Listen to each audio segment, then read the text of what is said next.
करने वाला खोल के पैक किया करो, ठीक है? इतना थोड़ी होता कि मजा आता है।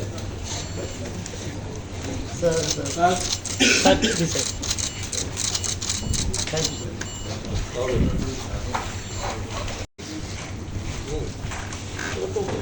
सरकार बनने का वही रहता। अच्छा, तो आपको मैं खिलाऊंगा।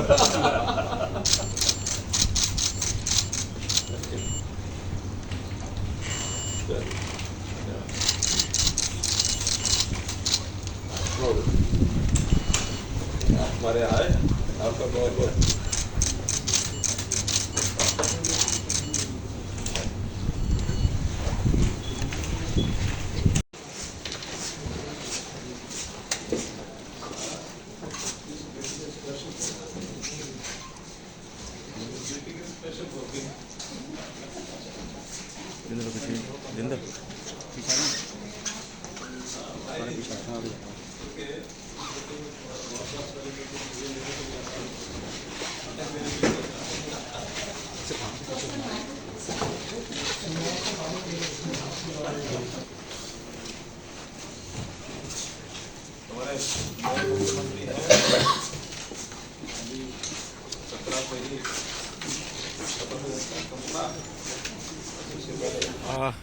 मित्रों, आज हमारा जो अर्बन अफेयर्स का डिपार्टमेंट, डेवलपमेंट का डिपार्टमेंट है, इसके अंतर्गत खास करके जो मेट्रो सेवाएं हैं उस संबंध में हमारे नए मुख्यमंत्री हरियाणा के श्री नायब सिंह सैनी जी की ओर से ये विषय आया था कि उन पर सब चर्चा करनी है। तो मुख्य रूप से जितने भी मेट्रो के काम पहले चल रहे हैं अथवा आरआरटीएस के जो नए प्रोजेक्ट्स आने हैं उन सब के बारे में चर्चा हुई। सबसे जो उसमें बड़ा प्रोजेक्ट है गुरुग्राम की मेट्रो लाइंस। कैबिनेट से मंजूरी इसकी हो चुकी है और जनवरी में 2025 में उसका टेंडर आदि हो जाएगा और उसके बाद उसको बहुत तेज गति से काम को शुरू कराया जाएगा। मेट्रो लाइन गुरुग्राम को एयरपोर्ट के साथ जोड़ने के लिए भी दो प्रपोजल अलग अलग चल रहे हैं कि एयरपोर्ट की मेट्रो को पालम विहार तक लाया जाए अथवा पालम विहार से गुड़गांव मेट्रो को ही एयरपोर्ट तक ले जाया जाए, क्योंकि दोनों अलग अलग टेक्नोलॉजी हैं। उस पर एक स्टडी करेंगे और ये भी हो सकता है कि दोनों लाइनें अलग अलग भी बनाने का विचार हो सकता है। इसी प्रकार मेट्रो लाइन्स बहादुरगढ़ से आसोदा, इस पर भी तेजी से काम शुरू किया जाए, उसका अध्ययन चल रहा है, उसकी भी चर्चा हमारी हुई है। फिर बल्लभगढ़ से लेकर पलवल तक इस लाइन को भी तेज गति से बनाया जाए। एम्स बाड़सा, इसको भी दो साइड से जोड़ने की बात आई है, एक गुरुग्राम सेक्टर 9 से एम्स बाड़सा और एक ये जो नजफगढ़ की लाइन है ढांसा बांध से लेकर के और एम्स तक, इसकी भी स्टडी ये की जाएगी। और मेट्रो के साथ साथ जो आरआरटीएस की यानी regional rail service, rapid rail service इसको कह सकते हैं, इस पर भी एक लाइन सराय कालेखां से पानीपत तक जो पहले प्रपोज्ड है वो सैंक्शनड है, उसको करनाल तक बढ़ा करके और इसको आगे बढ़ाया जाए, इस पर भी हम लोगों ने सहमति दी है, इसका अध्ययन कराया जाएगा। साथ जो सराय कालेखां से धारूहेड़ा की जो लाइन है इसको भी बावल और शाहजहांपुर तक इसको बढ़ा करके और इसकी भी मंजूरी सैद्धांतिक रूप से दे दी गई है, इसका अध्ययन करके इसको भी चालू किया जाएगा। एक घोषणा हमने की थी जब मैं स्वयं मुख्यमंत्री था, तो गुरुग्राम से और फरीदाबाद मेट्रो की लाइन स्टडी करने के बाद ध्यान में आया कि मेट्रो की लाइन की बजाय आरआरटीएस जो regional rail rapid rail service है उसकी फिजिबिलिटी ज्यादा बनती है और न केवल गुरुग्राम से उसको फरीदाबाद तक रखा जाएगा बल्कि उसको जेवर एयरपोर्ट की जो आरआरटीएस दिल्ली से जाएगी उसके साथ जोड़ करके, ताकि सीधा पालम एयरपोर्ट यानी दिल्ली का एयरपोर्ट और जेवर एयरपोर्ट उसके बीच में आरआरटीएस, इसका भी एक प्रकार से सैद्धांतिक रूप से डिपार्टमेंट की ओर से यस हो गई है, उसका एक अध्ययन करके और उस पर भी आगे बढ़ेंगे। तो ऐसे ही सब एनसीआर का एरिया जिसमें रोड ट्रांसपोर्ट के साथ साथ metro transport, rapid rail transport, इसको बढ़ावा देते हुए और लोगों को ये सुविधा मिले, ऐसे सारे प्रोजेक्ट्स पर चर्चा हुई है। और मैं समझता हूं कि इसको अगले इस 5 साल के कार्यकाल में पर्याप्त नेटवर्क मेट्रो का, आरटीएस का ये हमारा बनेगा।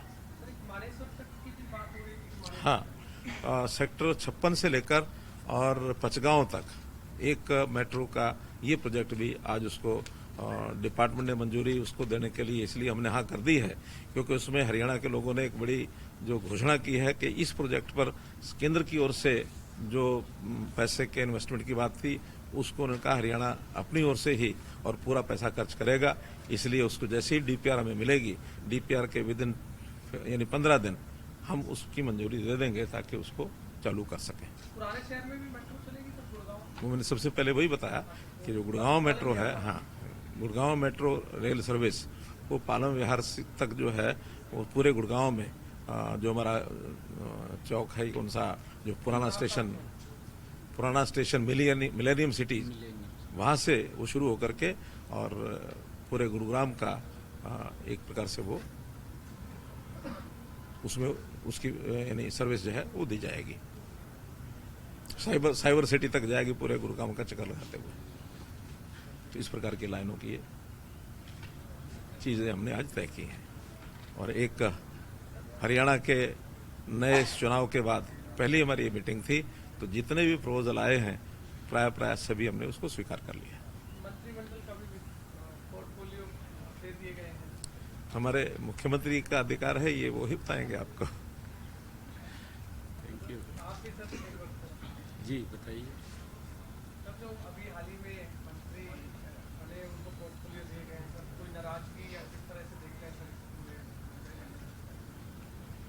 नहीं देखिए, आज हमारे हरियाणा के लिए बड़े गर्व की बात है कि आज हमारे सभी अधिकारी जो मेट्रो रेल और आरआरटीएस जो हमारे हरियाणा के अंदर लोगों को सुविधा उसकी मिलने वाली है, उसके लिए बड़ी एक प्लानिंग आज बनी है।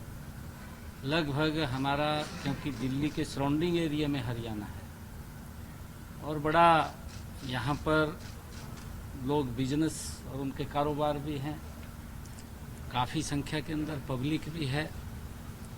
इसका एक बड़ा लाभ लोगों को उनके आने जाने में जो सफ़र का है वो बड़ा उसका लाभ मिलेगा।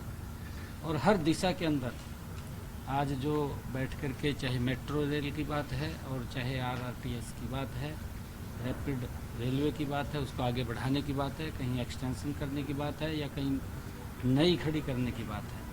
एक बड़ी सार्थक मीटिंग हरियाणा की आज केंद्र के साथ हुई है और उसके अंदर कई प्रोजेक्ट्स के ऊपर आज चर्चा होकर के उनको आगे बढ़ाने का निर्णय वो किया गया है।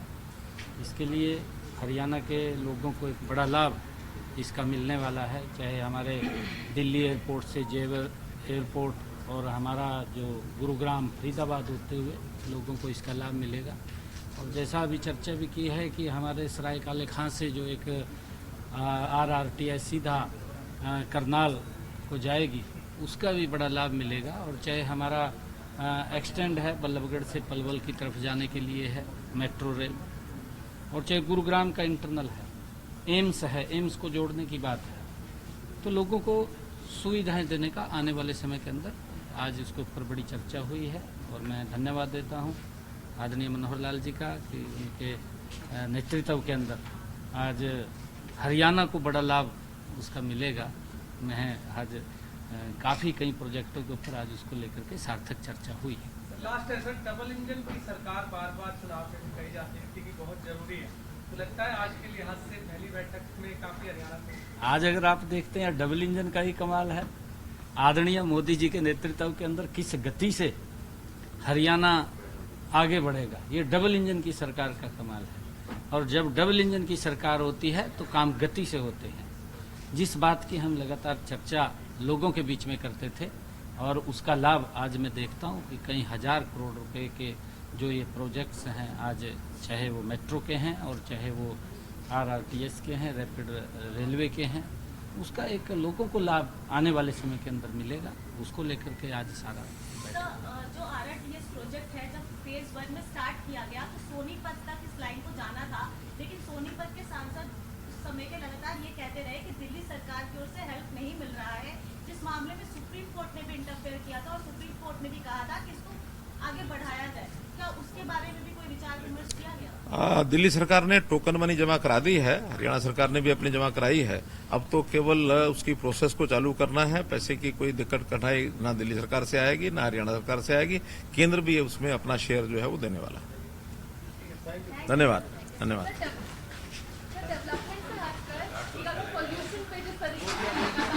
अभी मेट्रो की तरह